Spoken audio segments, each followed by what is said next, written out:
Bonjour, c'est Ursule encore. On est le 5 février 2024. Alors, je viens sur la trompette aujourd'hui encore et je viens proclamer le retour de notre Seigneur Jésus-Christ. Amen et alléluia. Soyons tous bénis, soyons remplis de sa joie. Amen. Alors, hier, j'ai introduit, n'est-ce pas, la sagesse, n'est-ce pas? J'ai introduit nos racines sont en Israël, les racines de l'Église sont en Israël. L'Église a été coupée au IIIe ou IVe siècle et nous avons été carrément déracinés. Amen. Et imaginons un arbre qui a été coupé, n'est-ce pas, à qui il n'y a pas de racine, ou bien l'arbre est coupé, la racine est d'un côté et puis l'arbre est de l'autre. On comprend que l'arbre va périr et la Bible nous dit la racine va repousser. Et nous voyons ça dans Ésaïe 11. Et c'est dit, puis un rameau sortira du tronc d'Isaïe, et un rejeton naîtra de ses racines. L'esprit de l'Éternel reposera sur lui, esprit de sagesse, d'intelligence, esprit de conseil et de force, esprit de connaissance et de crainte de l'Éternel. Il respirera la crainte de l'Éternel, il ne jugera point sur l'apparence, il ne prononcera point sur un oui-dire, mais il jugera les pauvres avec équité. Il prononcera avec droiture sur les malheureux de la terre. Il frappera la terre de sa parole comme d'une verge, et du souffle de ses lèvres il fera mourir le méchant. La justice sera la ceinture de ses flancs, et la fidélité la ceinture de ses reins. Amen. On va s'arrêter là. Alors, du tronc d'Isaïe, un rejeton naîtra de ses racines. Amen. Et l'esprit de l'Éternel reposera sur lui. Nous savons tous que ça parle de notre Seigneur Jésus. Et nous venons de Jésus. Et nous voilà donc en train de retourner à la racine. Amen. On ne peut pas vivre sans nous connecter à la racine. L'Église de Jésus-Christ a besoin de retourner à l'origine. Et c'est ce que nous sommes en train de faire aujourd'hui. Et je vous demanderai d'avoir un cahier, amen, d'avoir des stylos, vraiment un cahier où vous pourrez garder tous les enseignements que vous allez recevoir. C'est toujours bien, n'est-ce pas? Moi, j'ai un cahier de ce genre, un gros cahier que j'ai des piles et des piles. Mes enseignements sont dedans. Et si je voulais les reprendre pour regarder, ce que je fais souvent, je suis tout simplement émerveillée de découvrir tout ce qu'il y a dedans parce que on oublie. Amen. Et plusieurs enseignements sont les révélations du Père. Et combien ça me fait du bien de rafraîchir ma mémoire. Mais pour ce que nous sommes en train de voir maintenant, parce que ça va s'étendre sur une étape, on va voir nos racines rattachées à Israël, c'est-à-dire les séphiros et les 22 lettres de l'alphabet hébraïque. Amen, on va les regarder, on va les passer en revue. Alors, je peux vous dire que ce sera une introduction. C'est tout ce que je peux vous dire parce que je suis aussi en train d'apprendre. Amen, je suis en train d'apprendre et je suis loin d'être l'experte. Et même un petit qui a commencé à avoir ses enseignements à 2 ans peut très très bien m'enseigner. Amen, peut très très bien m'enseigner. Parce que moi, ça fait pas longtemps que le Seigneur m'a mis en contact avec cela. Le Seigneur m'a mis en contact, je pense, en 2019 ou bien 2018. Et alors, j'ai dû fouiller, faire des recherches pour savoir de quoi il est question. Parce que je n'avais jamais été en contact avec les séphiros. Amen. Je n'ai jamais été en contact avec eux. Et donc, moi, j'ai reçu l'information sur les séphiros dans mon temps de prière. J'étais en train de prier et j'ai entendu une lettre, le Tiferet. Tiferet. Et je priais et puis je ne faisais que dire Tiferet, Tiferet. Finalement, je me suis dit, tiens, on dirait que le Seigneur veut me dire quelque chose. Je suis allée taper Tiferet et puis j'ai vu que c'était une émanation et puis c'est la 6e. Et ça parlait de Séphiro. Je me suis dit, mais c'est quoi ça? Tout ça, c'est quoi? Et je me suis rendu compte que c'est rattaché aux connaissances que le Seigneur a données à Israël, lesquelles sont parties depuis le Père Abraham, et quelques rabbins remplis de sagesse ont dû les mettre ensemble. Et puis, quand Abraham les étudiait, ce n'était pas sous cette forme, mais toujours est-il qu'il les a étudiés. Et nous pouvons trouver une information là-dessus dans le livre de Timothée. L'apôtre Paul en parle un peu à Timothée. Et quand on ne sait pas de quoi il est question, on va juste passer sur l'information sans nous arrêter. Alors, voilà ce que Paul dit à Timothée. Il lui dit, toi, demeure dans les choses que tu as apprises et reconnues certaines, sachant de qui tu les as apprises. Dès ton enfance, tu connais les saintes lettres qui peuvent te rendre sage à salut par la foi en Jésus-Christ. Amen. Alors, quand on lit ça, on peut dire les saintes lettres, ça peut être la Bible. Amen. On peut lire, on peut penser que c'est la Bible, on peut penser que c'est la Torah et tout. Mais ici, les saintes lettres, ici, ça parle de l'alphabet hébraïque, parce que ce sont des lettres que chaque hébreu apprend à... C'est son alphabet, il apprend à le dessiner dès son enfance, ce qui lui permet de lire la Torah, de lire les enseignements ou bien les écrits de Dieu sur le parchemin. N'oublions pas que dans les temps anciens, c'est pas tout le monde qui avait la parole de Dieu. Il fallait aller à la synagogue pour avoir la parole de Dieu. Mais tout le monde pouvait apprendre à écrire les lettres qui sont souvent sous forme de dessin, qui sont souvent sous forme de... Je sais pas comment les lettres sont, mais c'est plus des dessins. Amen. Alors, ça a leur sens là-dedans. Et c'est comme ça que le peuple venait en contact avec la compréhension de ce que Dieu voulait leur communiquer. Amen. Alors, nous, en tant qu'Église de Jésus-Christ, nous avons été coupés de cela. Si bien que tout ce qu'on connaît, c'est l'alphabet, soit du français, de l'anglais, des langues, n'est-ce pas, que nous étudions. Mais souvent, ces lettres alphabétiques ne veulent rien dire. Mais l'alphabet hébreu est directement rattaché à Dieu, à la création, à ce qu'il a pour nous, c'est-à-dire à sa lumière, et puis à son plan pour l'être humain. Amen. Alors, ceci étant dit, nous allons commencer aujourd'hui par les séphiros. Toujours est-il que il y a 10 séphiros et il y a 22 lettres de l'alphabet. Ça fait 32 sentiers qui représentent des étapes du développement de chaque être humain, comme conçu par l'enseignement de notre Dieu à son peuple. Amen. Alors, cela est aussi décrit dans notre Bible, dans le psaume 18, voilà ce qui est dit.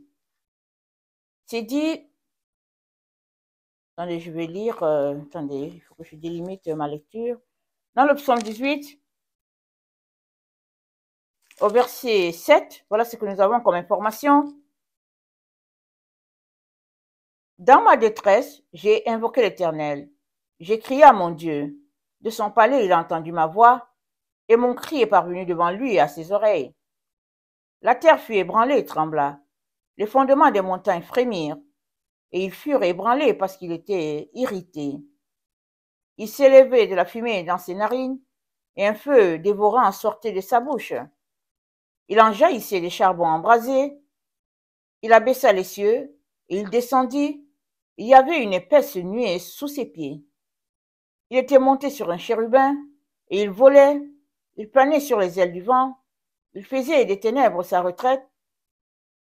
Sa tente autour de lui, il était enveloppé des eaux obscures et de sombres nuages. De la splendeur qui le précédait s'échappait des nuées, l'encens de la grêle et des charbons de feu. L'Éternel tonna dans les cieux, le Très-Haut fit retentir sa voix. Avec la grêle et les charbons de feu, il lança ses flèches, dispersa ses ennemis. Dispersa mes ennemis. Il multiplia les coups de la foudre et les mit en déroute. Le lit des eaux apparut, les fondements du monde furent découverts par la menace éternelle, par ta menace éternelle, par le bruit du souffle de tes narines. Amen. Juste par le bruit du souffle des narines de notre Dieu, le fondement du monde est découvert. Amen. Alors quand on lit ça, on peut voir des images qui font un peu peur et tout, mais c'est dit que Dieu est descendu et qu'il planait sur les ailes du vent et il faisait des ténèbres sa retraite et il était enveloppé des eaux obscures et de sombres nuages. Amen. Les eaux, c'est quoi? C'est la parole de Dieu. Et Dieu descend à nous et il est enveloppé des eaux obscures, des sombres nuages. Normal, n'est-ce pas? Notre monde est plein d'enseignements faux et Dieu descend jusqu'à nous et quand il vient nous éclairer. Amen. Il vient nous éclairer. Il vient et il nous fait découvrir en premier les fondements du monde, comment il a mis en place ce monde. Alors, c'est sûr que nous ne pourrons pas tout découvrir, mais nous découvrons ce que le Seigneur met à notre connaissance. Et il est important que chaque enfant de Dieu puisse avoir une notion, amen, de comment Dieu a fondé ce monde et sur quoi ce monde repose. Amen, sur quoi il repose. Alors, par les séphirots, nous avons beaucoup d'informations et la Bible nous dit que attendez, je pense que c'est dans Matthieu 24, je n'avais pas préparé le passage, mais ça me vient comme ça. Dans Matthieu 24, voilà ce que notre Dieu nous dit. Nous connaissons tous Matthieu 24, ça parle de la fin des temps. Donc, dans Matthieu 24, au verset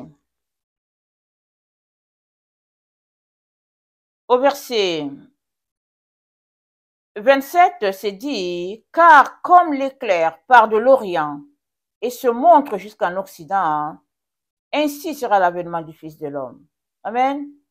Comme l'éclair part de l'Orient, l'Orient c'est en Israël, l'éclair c'est la lumière, et se montre jusqu'en Occident. Occident c'est à l'endroit où nous sommes, ou si nous voulons, l'éclair, la lumière de Dieu part de l'Orient, c'est-à-dire à la base, c'est-à-dire part d'Israël, et se montre en Occident, se répand sur toute la terre, parce que la terre marche selon les voies occidentales. Amen, les voies de Babylone. Et c'est dit, comme l'éclair part de l'Orient et se montre en Occident, ainsi sera l'avènement du Fils de l'homme. L'avènement de notre Seigneur sera ainsi. Quand l'éclair part, il part rapidement, n'est-ce pas? Le Seigneur nous dit comment part l'éclair. Il part d'un point et c'est à l'est et il finit à l'ouest. Et Dieu vient, amen, dans son grand amour, nous révéler comment il a fondé ce monde. Amen. Et notre monde est fondé sur la dualité.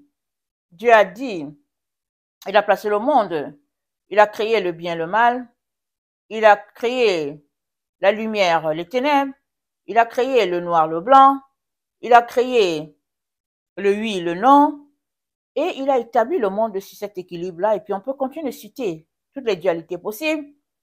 Et Dieu nous a dit, choisis le bien, choisis la lumière et tu auras la vie. Voilà pourquoi il est important que nous puissions avoir des connaissances sur cette lumière, la lumière divine, et pouvoir avoir la vie et triompher du mal dans ce monde où nous vivons. Alors,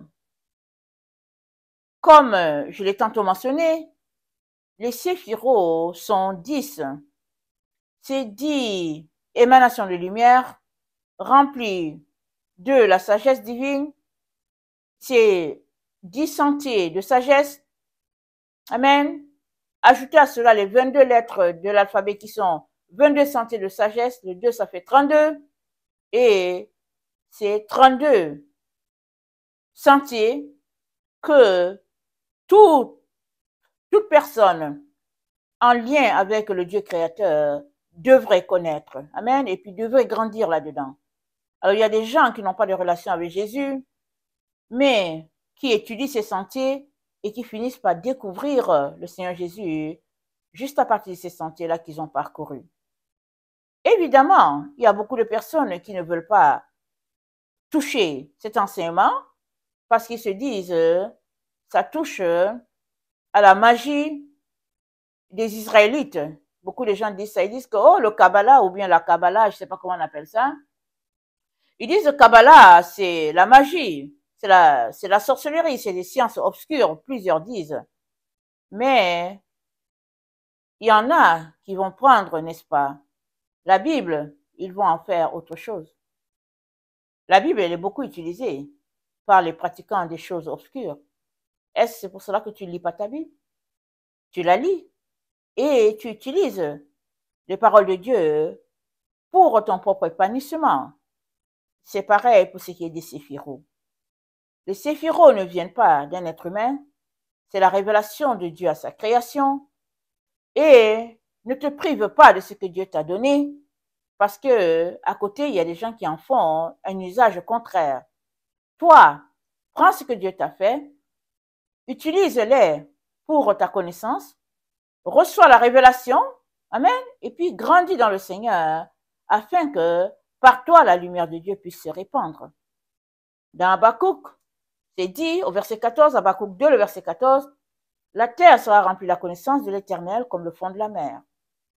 Et nous sommes là en train d'étudier pour que la terre soit remplie de la connaissance de Dieu. Ça ne va pas venir par un coup de bâton magique, mais ça vient par le fait que nous avons décidé d'étudier les sentiers de Dieu et ces sentiers vont chasser nos ténèbres.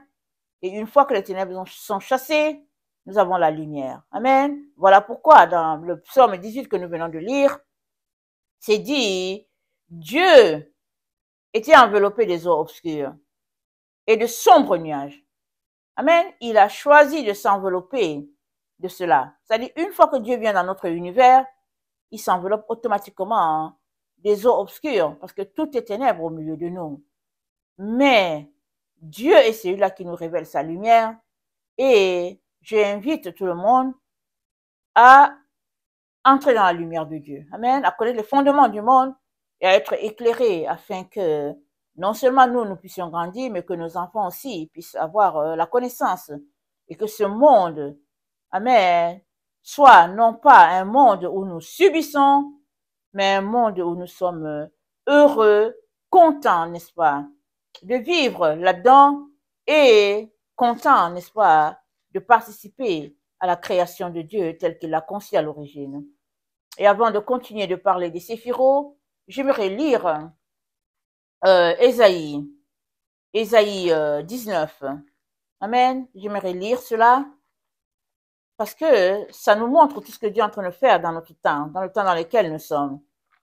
Alors, Ésaïe 19 nous dit, attendez, je vais regarder à quel moment on commence, quel chapitre. Ésaïe 19 nous dit, au verset 12, ça nous dit, où sont-ils donc tes sages, qu'ils te fassent les révélations et qu'on apprenne ce que l'Éternel, les armées, a résolu contre l'Égypte. Les princes de Son sont tous, les princes de Noph sont dans l'illusion. Les chefs des tribus égarent l'Égypte. L'Éternel a répandu au milieu d'eux un esprit de vertige pour qu'ils fassent chanceler les Égyptiens dans tous leurs actes, comme un homme ivre chancelle en vomissant. Et l'Égypte sera hors d'état de faire ce qu'ont fait la tête et la queue, la branche de palmier et le roseau. En ce jour, l'Égypte sera comme les femmes, Elle tremblera et aura peur en voyant s'agiter la main de l'Éternel des armées, quand il la lèvera contre elle. Et le pays de Juda sera pour l'Égypte un objet d'effroi. Dès qu'on lui en parlera, elle sera dans l'épouvante à cause de la résolution prise contre elle par l'Éternel des armées. En ce temps-là, il y aura 5 villes au pays d'Égypte qui parleront la langue de Canaan et qui jureront par l'Éternel des armées. L'une d'elles sera appelée ville de la destruction. En ce même temps, il y aura un autel à l'Éternel au milieu des pays d'Égypte et sur la frontière un monument à l'Éternel. Ce sera pour l'Éternel des armées un signe, un témoignage dans le pays d'Égypte. Ils crieront à l'Éternel à cause des oppresseurs et il leur enverra un sauveur et un défenseur pour les délivrer. Et l'Éternel sera connu des Égyptiens et les Égyptiens connaîtront l'Éternel en ce jour-là. Ils feront des sacrifices et des actions et des offrandes. Ils feront des vœux à l'Éternel et les accompliront. Amen. Donc, voilà le temps dans lequel nous sommes, n'est-ce pas? Alors, c'est dit que, en ce temps-là, ils parleront la langue de Canaan. Et puis, c'est aussi dit que ils ont crié à l'Éternel et l'Éternel va les délivrer.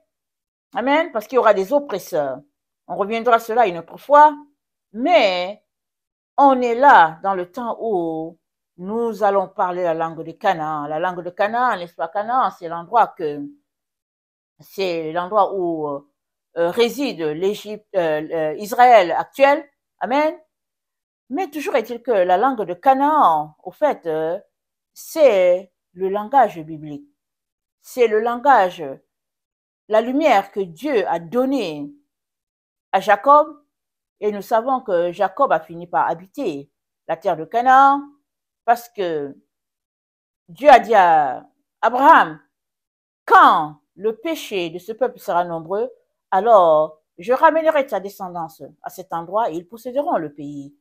Et avant qu'ils le possèdent, ils seront étrangers, ils seront esclaves en Égypte. Et c'est ce qui s'est passé. Et finalement, ça s'est réalisé. Et Israël est à l'endroit tel que Dieu l'a dit.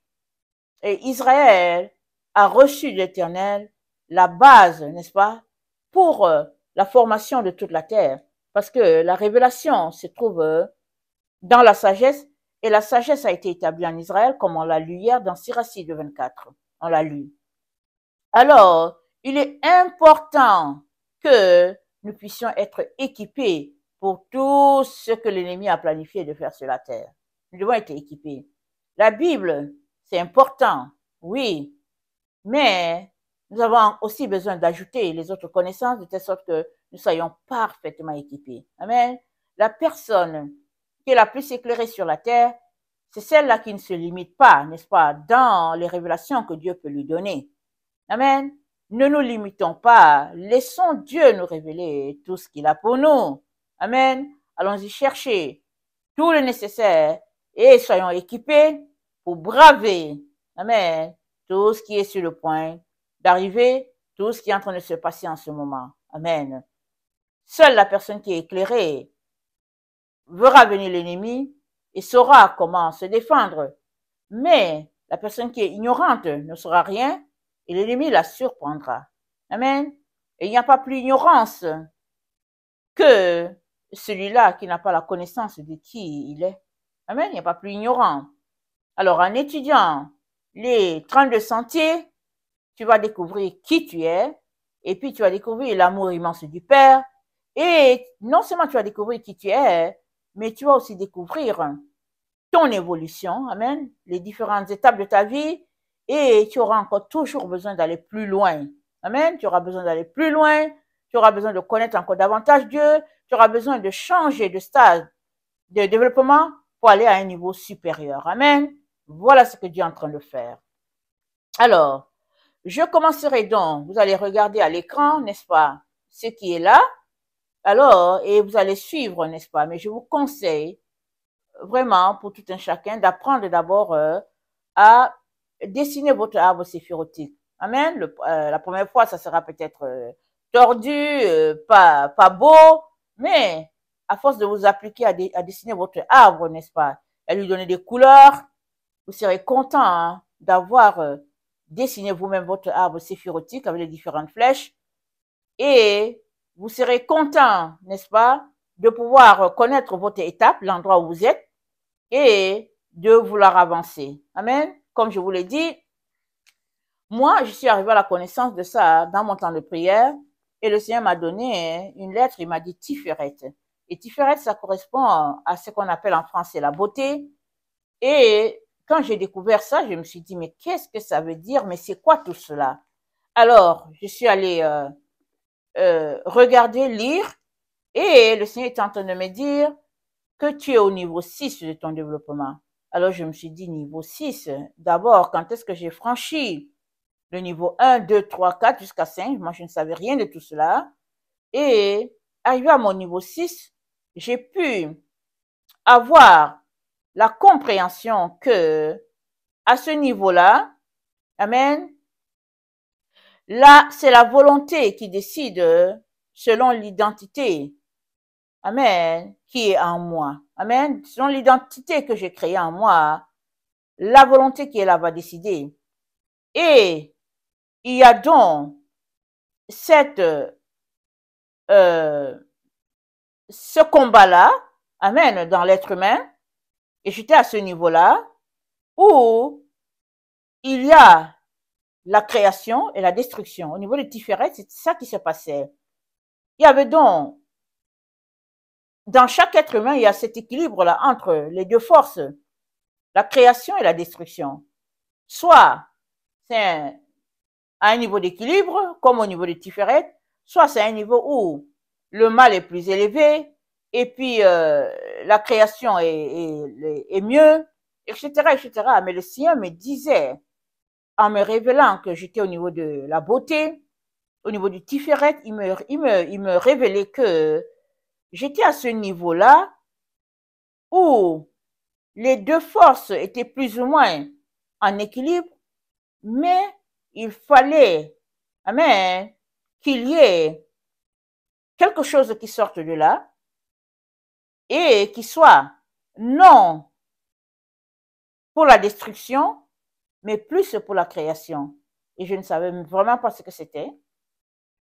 Alors, j'ai cheminé donc, du moment où il m'a révélé le Tiferet, j'ai cheminé de 2018, amen, jusqu'à 2023, amen, et j'ai découvert beaucoup de choses, et surtout, la plus grande révélation que j'ai découverte, amen, que j'ai découverte, c'est que l'amour de Dieu est plus fort que la justice. Amen, j'ai découvert cela. J'ai découvert que l'amour de Dieu est plus fort que son jugement. J'ai découvert que sa miséricorde, sa compassion est au-delà de tout ce qu'on pourrait vivre ou subir. Amen. Et que il ne veut que nous aimer, il ne veut que répandre sur nous ses grâces, son amour. Et pour cela, nous avons besoin, n'est-ce pas, d'aligner notre cœur à ce qu'il est en train de faire, de laisser de côté nos frustrations, nos peines, nos douleurs, de laisser tout cela à Dieu et de laisser la création divine prendre son effet en nous, prendre place en nous, se développer en nous, de telle sorte que, à travers nous, par nous, Dieu puisse se répandre pleinement sur la terre. Amen. Voilà ce que moi j'ai découvert du moment où Dieu m'a parlé du Tiferet jusqu'à ce moment où nous nous trouvons. Amen. Alors, je suis là donc pour vous parler de la création de Dieu qui est quelque chose de tangible pour chaque enfant de Dieu. Amen. Dieu veut pour chacun de nous, non pas la destruction, mais il veut la création. Il veut se créer en nous-mêmes et il veut que nous soyons une source de création pour d'autres personnes. Amen. Voilà en quoi l'information sur les séphiros sont très importantes. Alors, comme on peut le constater sur notre arbre séphirotique, le premier séphiro, moi je commence par le haut, il y a d'autres personnes qui commencent par enseigner en allant vers le bas, mais moi j'aime commencer par le haut et puis on va vers le bas. Amen. Alors, nous avons la première lettre qui est le Keter, c'est-à-dire la couronne, n'est-ce pas? Et la couronne renvoie à Dieu, à ce point-là, n'est-ce pas, de Dieu dans le cœur de l'être humain. D'abord, j'aimerais commencer en disant que les 10 séphirots sont les attributs de Dieu qui sont aussi trouvés dans l'être humain. Amen. Ces attributs, nous avons la couronne, c'est-à-dire la gloire, nous avons la sagesse, l'intelligence, nous avons le jugement, la victoire, la beauté, nous avons la fondation, la miséricorde. En tout cas, voilà tout ce que nous avons, 10 attributs de Dieu qui peuvent être aussi trouvés dans l'être humain. Ce n'est pas les seuls attributs, bien sûr, mais c'est juste une infime, amen, une infime, ou bien un échantillon, n'est-ce pas, de ce que Dieu est, qui est retrouvé dans l'être humain. Il nous a donné ces attributs-là aussi, on les a. Il nous suffit de les développer, amen, et on peut grandir dedans, amen, parce que le petit grain de sénévé peut grandir et devenir un grand arbre et puis bénir plusieurs et les oiseaux viendraient se réfugier sur l'arbre, dit la parole de Dieu. Amen. Donc, Dieu te donne une révélation, elle peut venir sous forme de rêve, de vision, de connaissance, en tout cas, c'est sa lumière. Alors, il l'envoie comme il aimerait, comme il veut. Si on prend l'exemple de la Vierge Marie, on peut voir que la couronne, c'est-à-dire la révélation du Père à elle, est venue par exemple par la visite de l'ange Gabriel. Amen, on voit ça. Alors, ça c'est le contact de notre Dieu avec sa fille. Voilà le point de contact de notre Dieu avec sa fille. Maintenant, la deuxième étape qui vient, c'est le Bina. Amen. Il y a dans plusieurs arbres séphirotiques, ils ont mis le point 2, ils ont mis que c'est le chokma, c'est-à-dire la sagesse. Mais le Seigneur lui-même a révélé que le point 2, ce n'est pas le chokma, c'est le Bina. Parce que Bina, amen, c'est le point de contact avec la couronne, avec le Keter, mais c'est aussi le lieu de compréhension. C'est à ce niveau où tu t'arrêtes et puis tu essaies de démêler la vision que tu as eue, ou le rêve que tu as eu, ou la révélation que tu as eue, tu démêles cela au niveau de Bina. Et c'est au niveau de Bina qu'il y a la conception, si on peut le dire ainsi, parce que c'est à ce niveau, ça représente un peu le sein de la femme, ou bien l'utérus, disons-le comme ça. Et puis le Bina, il est féminin. Amen. C'est un niveau de compréhension, et puis c'est un niveau où il y a l'enfantement. Amen. C'est-à-dire la connexion se fait entre ce que Dieu est en train de... Dieu t'envoie comme message, la connexion se fait. Amen. Et à ce niveau donc, après avoir démêlé, il y a compréhension, et de la compréhension naît l'enfant, c'est-à-dire le chokma, qui est la sagesse. Donc, l'individu donc quitte la couronne, il quitte le bina, et finalement il se retrouve à ce niveau où il y a conception. La sagesse de Dieu lui donne de saisir ce que Dieu est en train de faire, et à ce niveau, le chokma, il est masculin, il représente parfaitement notre Seigneur Jésus. C'est dit que c'est l'enfant Jésus. Amen. Alors, voilà ce qu'il y en a. Voilà encore la preuve que nous devons étudier les séphirots, parce que ça nous connecte directement à notre Seigneur Jésus.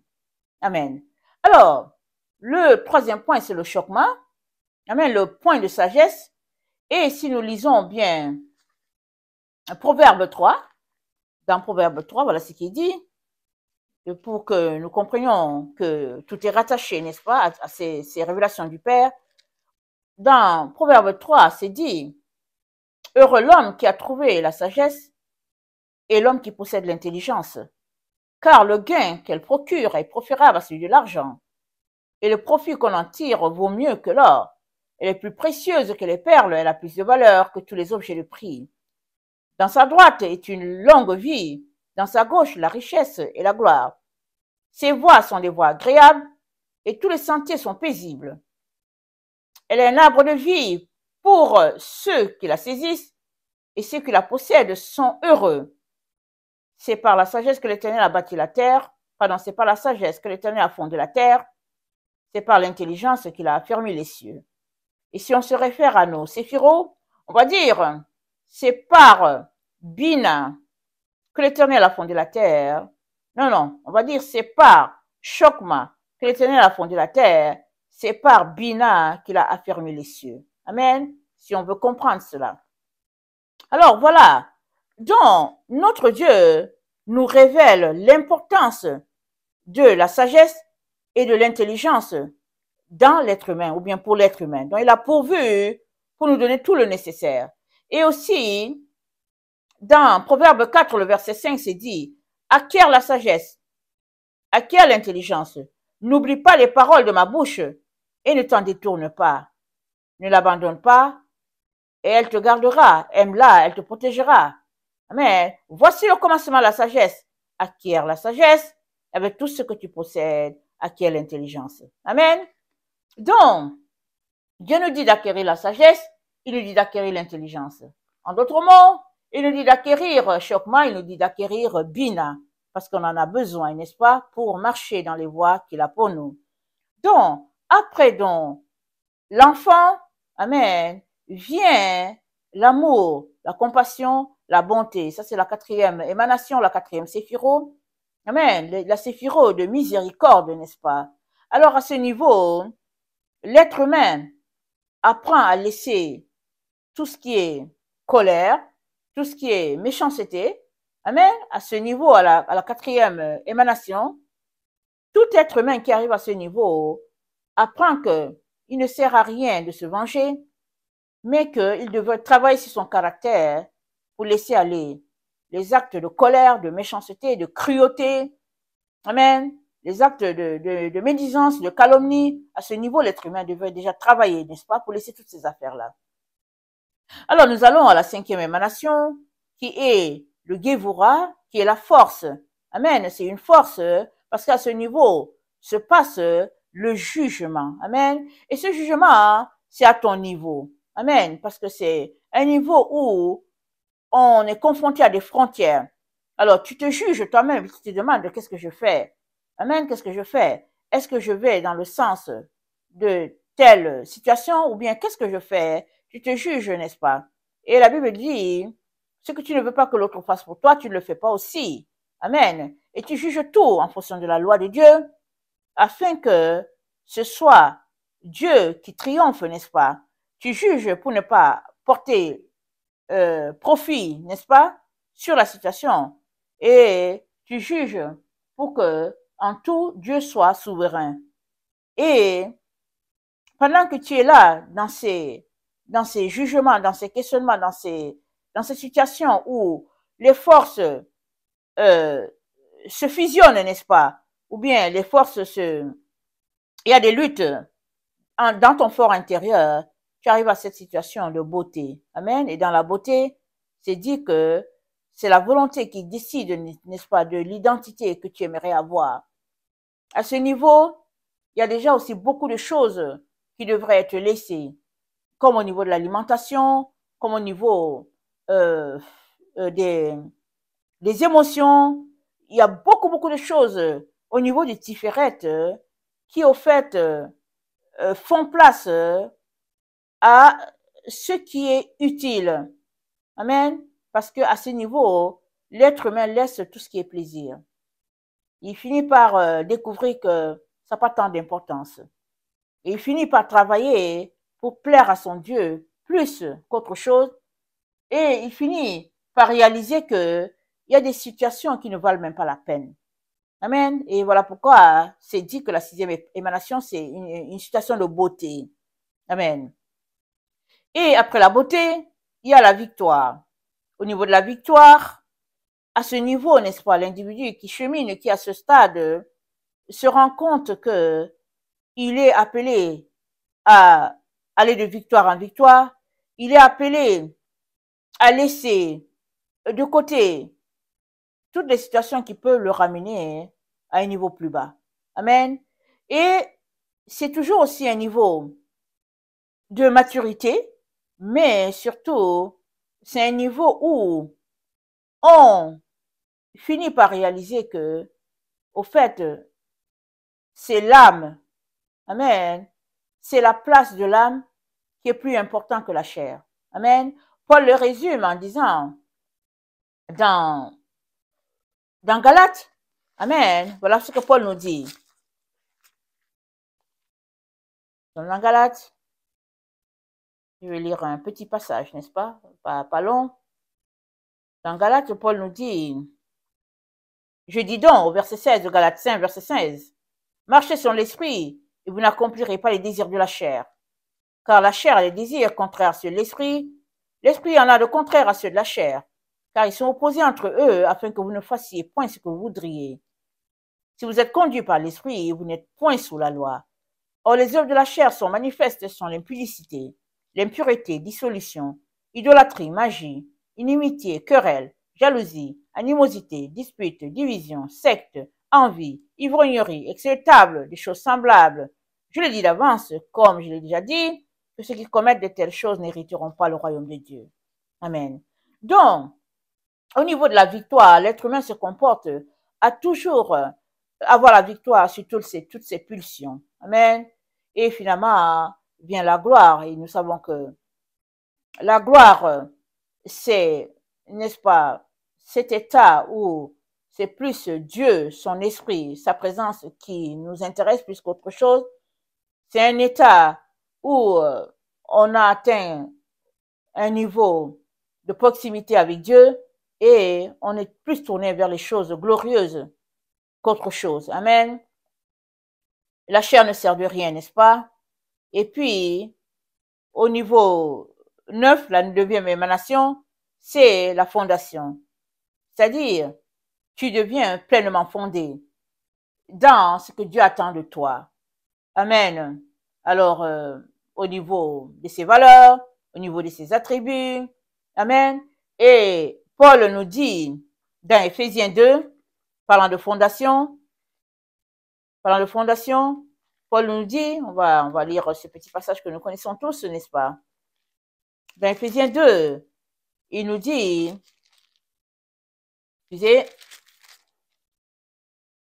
vous avez été édifiés sur le fondement des apôtres et des prophètes, Jésus-Christ lui-même étant la pierre angulaire. En lui, tout l'édifice, bien coordonné, s'élève pour être un temple saint dans le Seigneur. En lui, vous êtes aussi édifiés pour être une habitation de Dieu en esprit. C'est au niveau de la fondation.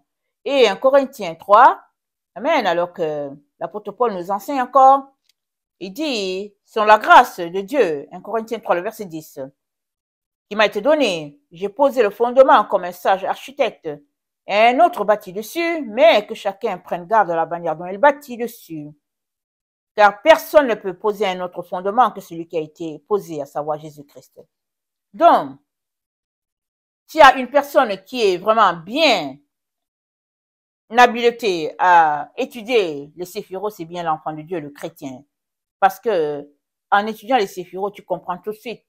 Tu fais le lien avec la Bible, avec ce que le Saint-Esprit te révèle. Alors, à la 9e séphiro, c'est la fondation, et nous savons que la fondation, c'est notre Seigneur Jésus-Christ.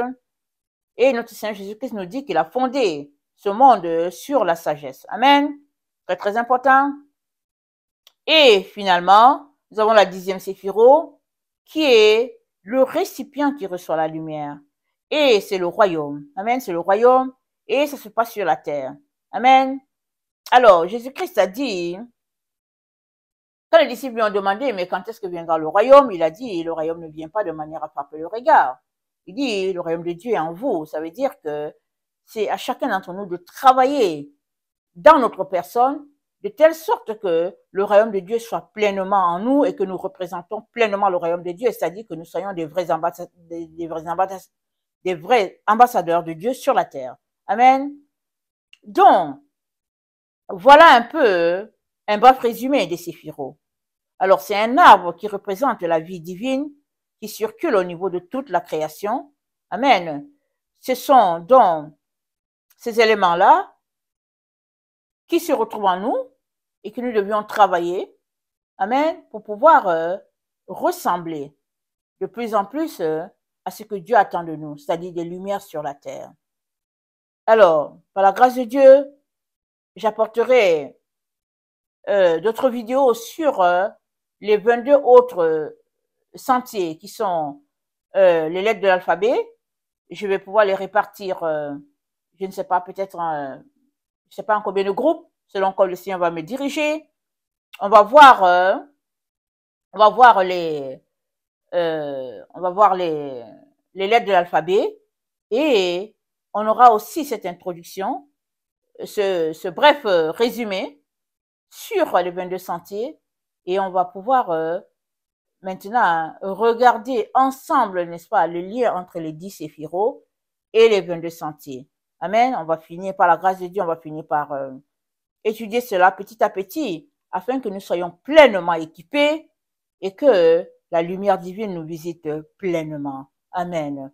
Alors, je terminerai en lisant Jean 1 pour les séphirots et puis, plaise à Dieu, on fera l'enseignement aussi sur les lettres. Et je conseille à tout un chacun d'avoir un cahier, comme j'ai dit, parce qu'avec le cahier, tu ne perdras pas ton enseignement. Tu y retourneras et ça va t'aider. Alors, au commencement était la parole et la parole était avec Dieu et la parole était Dieu. Et tout au commencement avec Dieu, toute chose a été faite par elle et rien de ce qui a été fait n'a été fait sans elle. En elle était la vie et la vie était la lumière des hommes et la lumière, lui, dans les ténèbres et les ténèbres ne l'ont point reçue. Il y a un homme envoyé de Dieu, son nom était Jean. Il vint pour servir de témoin, pour rendre témoignage à la lumière, afin que tous crussent par lui. Il n'était pas la lumière, mais il parut pour rendre témoignage à la lumière. Cette lumière était la véritable lumière qui venait dans le monde et éclaire tout homme. Elle était dans le monde et le monde a été fait par elle et le monde ne l'a point connue. Et elle était venue chez les siens ne l'ont point reçue. Mais à ceux qui l'ont reçue, à ceux qui croiront en son nom, elle a donné le pouvoir de devenir enfants de Dieu, lesquels sont nés, non du sang, ni de la volonté de la chair, ni de la volonté de l'homme, mais de Dieu. Et la parole de Dieu a été faite chair, elle a habité parmi nous, pleine de grâce et de vérité. Nous avons contemplé sa gloire, mais une gloire comme la gloire du Fils unique venu de Dieu. Amen. Donc voilà. Que le Seigneur bénisse sa parole et que, par sa grâce, nous puissions décider d'étudier. Amen.